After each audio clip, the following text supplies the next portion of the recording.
What's up, y'all? It's April 23rd, and most of y'all know what today is. About 8 years ago today, I remember getting a phone call telling me that I needed to hurry up and get to Amarillo as soon as I could because they were medevacing my mom to Amarillo and that things were not looking too well for her. And I remember that shock and that feeling inside of not knowing what to do, which way to run.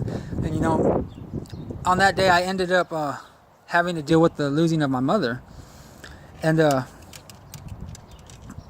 for the past 6 or 7 years, April 23rd has been a day of sadness, sorrow, hurt, and pain, And, over the past couple of months, I've had the opportunity of watching a friend walk out her faith in the passing of her mother. And it's kind of showed me and enlightened me that losing someone on that day, we shouldn't take it as a day of sorrow, a day of pain.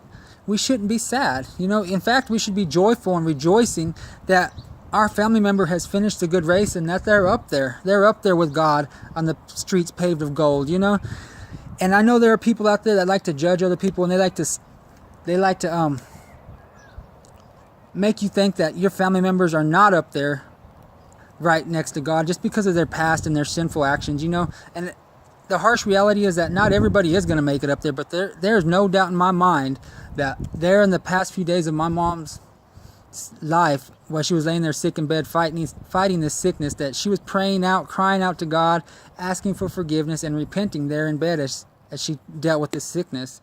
And I know there are people that like to argue with me otherwise, but you know what? I'm going to keep praying for you, and I'm going to keep loving you, because that's what God's called me to do. He's called me to do that with every brother and sister in Christ, and anybody and everybody that is his child, regardless of if we get along or not. And I just want to encourage you today, if you've lost somebody recently or have in the past and you're still dealing with that sadness, that hurtful, that sorrowness, don't look at it as a painful and hurtful way, but rejoice, rejoice that your family member is up there in heaven walking with God and Jesus on the streets of gold as we speak. That's the day we all long for and yearn for, and that's what we keep pushing and believing for. And I just want to encourage you, don't be sad. Be joyful and rejoice. Our family members, they're up there in heaven with God right now.